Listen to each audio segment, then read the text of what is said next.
Hello and welcome to the Titus Timeout podcast. I'm Jenny Abney-Civy, and this week I'm going to answer the question, what is a bypass box?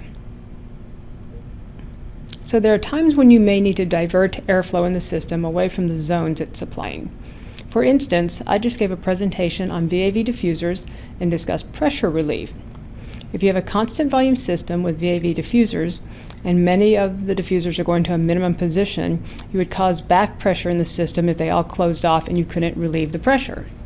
But it doesn't have to be VAV diffusers though. It would apply to any system where you have a constant volume air handler and some VAV zones. So here are our zones. We'll label a couple VAV, or maybe just V to make it easier.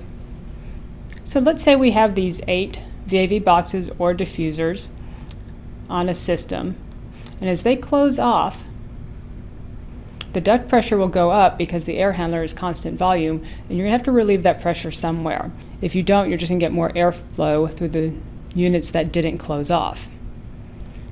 So that's where bypass boxes come in. Bypass boxes allow you to divert air to the return system. So it basically looks like this. You've got a supply inlet,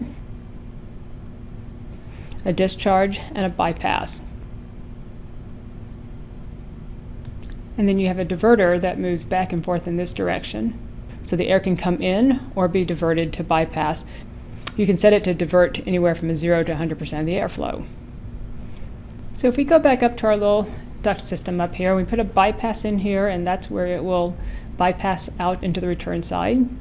As these diffusers or boxes close up, you would need to put in a pressure sensor in the system about 2/3 way down the duct here and set the bypass to relieve the pressure when it hits a certain pressure. And when those close off, it hits that pressure and the air will be bypassed out into the return system. So this could actually be ducted to return ductwork or just open to the ceiling if you have plenum return. So that's how bypass boxes work and why you'd use them. Don't forget to subscribe to our YouTube channel, and thanks for taking a time out with us.